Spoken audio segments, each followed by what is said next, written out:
So, homogeneous nucleation versus heterogeneous nucleation.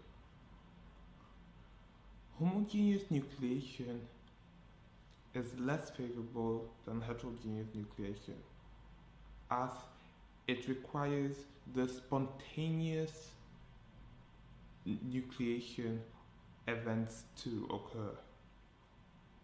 This is quite like the stochastic process of diffusion. In a solid, more specifically in a solid phase, we have diffusion of atoms of one phase, call it beta. Let's say B atoms of the beta phase diffusing and nucleating onto an A atom of the alpha phase. So this is simply diffusion and it's random, stochastic. There is no preferability for these particles to aggregate in one place since they're not charged. So once homogeneous nucleation occurs, this nucleus begins to form. Then what drives it? Well, if the temperature is too high, then the diffusion of the B atoms will just stop nucleation. There won't be any nucleus at all because the B atom would just flee because the temperature is high, the energy is high, they just disband from each other. If the temperature is low enough, so if we supercool the solid such that the temperature required to nucleate is actually greater than the temperature that we currently are at. So, in other words, in equilibrium, where heterogeneous nucleation is preferred and happens first, of course, then alpha and beta are still isolated, even though the phase diagram says that at this temperature there should be a solid phase, a single phase. So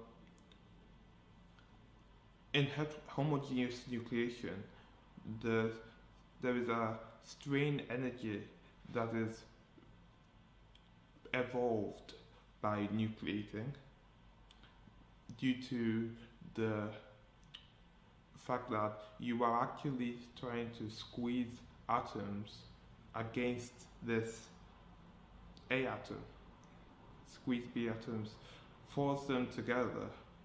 It's like if you are in a packed room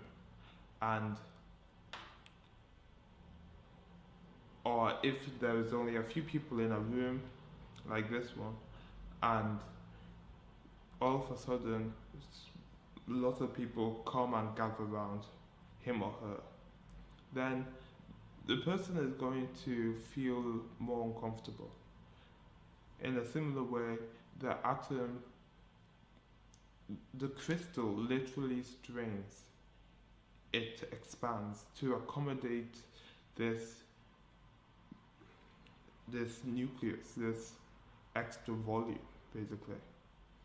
So that brings me on to the next factor, which is volume. To increase the volume,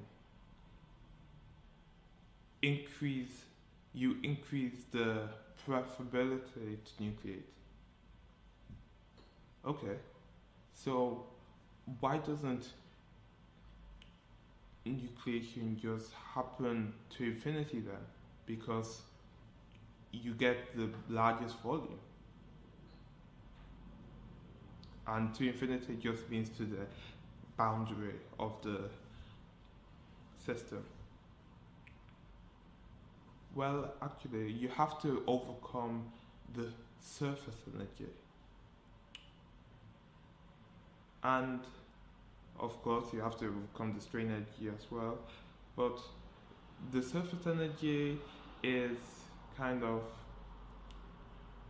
something that is inherent to the interface between A atoms and B atoms. This will also be seen in the heterogeneous nucleation, but it's a little more complex. So if we have a coherent phase boundary, then we have a consistent shift from one phase to another phase. The crystal structures are similar, the sizes are similar, things like that. And if the Gibbs free energy, so the driving force to create new volume, plus the driving force, the Gibbs free energy to strain the crystal, if that is less than 0, then we get homogeneous nucleation, and the nucleus will grow into the beta phase, and they will spontaneously punctuate the bulk material, i.e. they will look like precipitates in the microstructure. And of course, this imparts the benefits of high strength, high hardness than heterogeneous nucleation, which prefers to nucleate at the grain boundaries. So heterogeneous nucleation is about a fifth the energy expenditure of homogeneous nucleation. Hence why it is more favorable, hence why it doesn't require supercooling.